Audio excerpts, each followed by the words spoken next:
Hello everyone, my name is Jack, and with a new patch there are new leaks, and this time around we have some juicy new information about Valorant's first event game mode, information about the duration of Act 3 and changes to the weekly mission system, and most interestingly of all, we have a massive dump of info about Valorant's mobile version, so you definitely won't want to miss out on this one. But before we jump into those leaks, we do have some bug fix patch news. On the 14th, a small stability patch was rolled out to fix an audio lag bug on Icebox. The utter criminal offense of there being no map art on loading screens, a data center issue for Latin American servers, and a client crash bug. But wait, there's more.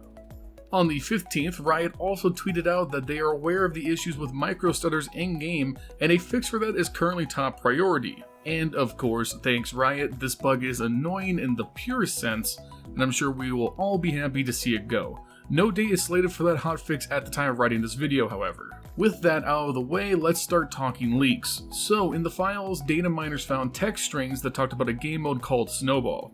As you can see here, we have modes, Snowball, then 4 modifiers or abilities related to that game mode.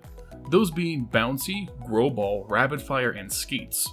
So clearly we have all of the things here to build a Christmas or winter style event game mode, and I think this is a cool direction to go. Events help keep the game fresh, and especially in a game entirely focused on its competitive grind, having an arcade style event will really help to change the pace and help alleviate some of the stress that players may feel. The big question left is, will we see a spooky Halloween event or not? We still have a few weeks left of Spooktober, and I wouldn't put it past Riot to do something, but as far as data mining goes, no information has been found to that effect so far. On the more concrete side of things, leakers have discovered that in Act 3 there will be more total sets of weekly missions than in previous acts, going up to 13 weeks of missions total. This is another great quality of life change in my opinion, which the Act 3 Battle Pass seems to have in spades. One of the biggest criticisms that have been levied at the current pass system is just how grindy it can be, and hopefully these extra missions will make it easier to reasonably complete the battle pass within an act without an over-the-top grind from average players. The end date for this act should also help us be able to get the pass done in a reasonable amount of time. In the files was also found the end date for Act 3, which is going to be Tuesday, January 12th, 2021, which is a little under 3 months from now. By comparison, Act 2 began on August 4th and concluded a few days ago on October 12th, meaning the season was just over 2 months long. Maybe it's in relation to the holiday season, but Act 3, assuming the leaks to be accurate, will be the longest act thus far. Let us know if you like these extended acts in the comments down below. I'm curious to hear what you guys have to say on it. As for me, it can be kind of a give and take. You never know with an extended season if there's going to be an issue of a drought of content, and as far as Riot's release schedule, we're just not really sure. Moving on to a smaller leak, the requirements for the leaderboard system have been data mined. To qualify for the leaderboard, you have to complete a minimum of 20 ranked matches as well as hit the rank needed to even be on a top 500 leaderboard, which is of course Radiant.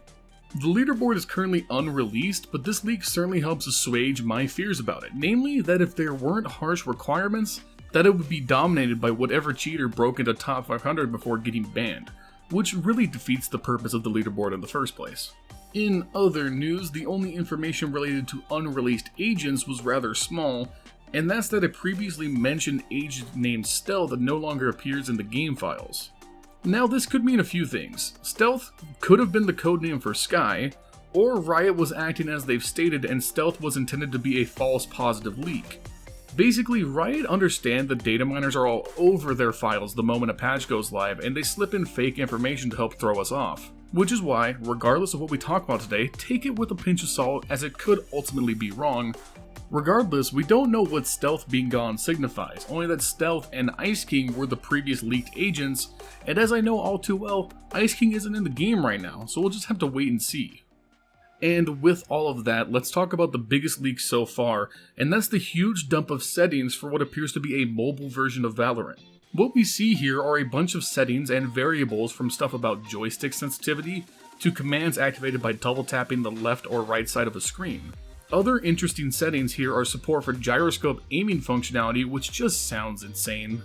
Like, humor me for a second. But imagine chilling in the living room, on the couch, relaxing. You whip out your trusty smartphone and boot up some good old Valorant.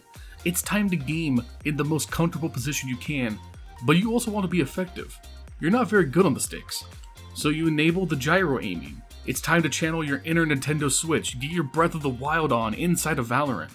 And as you see an enemy, someone you live with, your mom, your dad, roommate, whatever, they walk in as you throw your arms to the side at the speed of sound to hit that sick nasty operator shot on the jet flank. Honestly, that would be really cool. But in all seriousness, mobile gaming is one of those new white whales for game devs, and to be honest, not all of them are horrible. Call of Duty Mobile has done huge numbers since its release, and the general reception has been quite positive. I think we should keep an open mind here and see what Riot want to do with the game going forward. We've of course had leaks and info in the past that Valorant will eventually go to consoles as well, and frankly, I welcome any and all players to help keep the game alive and healthy. Plus, I just really want someone to whip out the iPad at a tournament and style on people with IRL 360s. Like, I just need to see that. With all of that being said, with Act 3 out and in the wild, now more than ever, getting started and ranked on the right foot is the most important thing you can do to start your grind off right. Whether it's improving your strategical approach or learning how to frag like the pros, SkillCapped.com has all the resources you need to get the rank you've always wanted. And that's all we have for today. Are you guys excited at the possibility of events in Valorant?